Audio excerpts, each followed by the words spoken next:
Northern India, and the state of Rajasthan in particular, is a land of fabled palaces, and several of them are in or near Jaipur.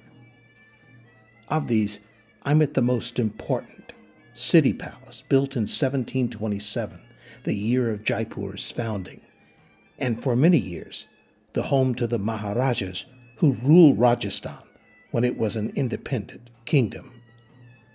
And so it may come as a surprise that even now, royalty still resides within these walls.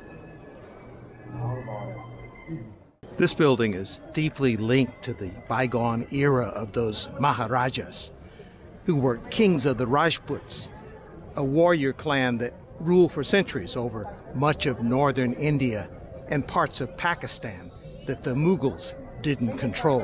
One of the more prominent of those kings, Sawa Jai Singh I, held sway over Rajasthan from 1699 to 1744. And in 1727, he moved the seat of the kingdom from nearby Amer to Jaipur and built this grand palace as the new seat of his kingdom.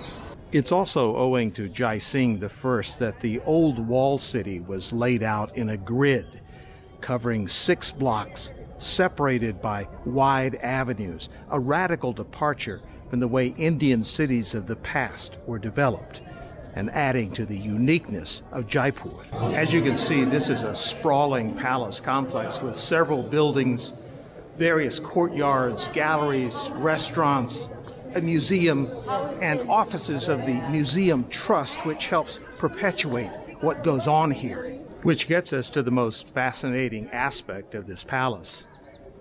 The Rajput kingdom was alive and kicking well into the 20th century, coexisting in a kind of partnership with the British Raj during colonial rule.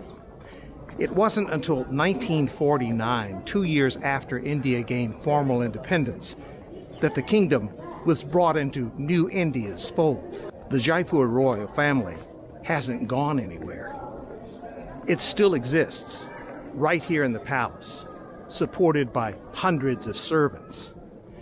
Its enterprises have been largely overseen by a princess, Daya Kamari, now in her 50s, who is the granddaughter of the last ruling maharaja and who's long been a prominent member of India's parliament.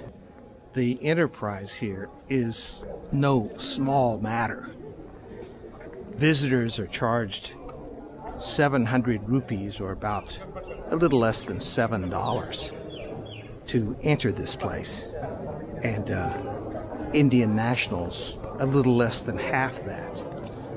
But the interesting thing is that once you get inside, in order to see the quote-unquote private palace, the gargantuan yellow structure that you can see behind me, you're asked to pay 4,000 rupees, or about $50, to go inside.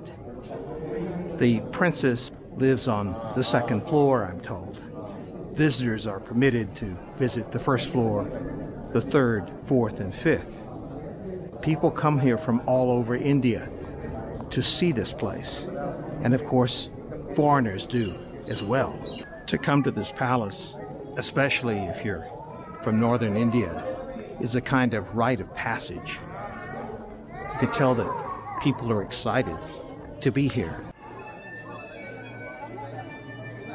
That includes this guy, who's rarely seen so many mirrors that scream selfie.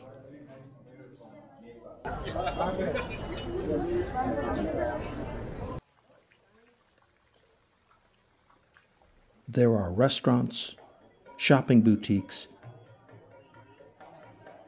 even outdoor entertainment. Latter-day royals gotta pay the bills too, I suppose.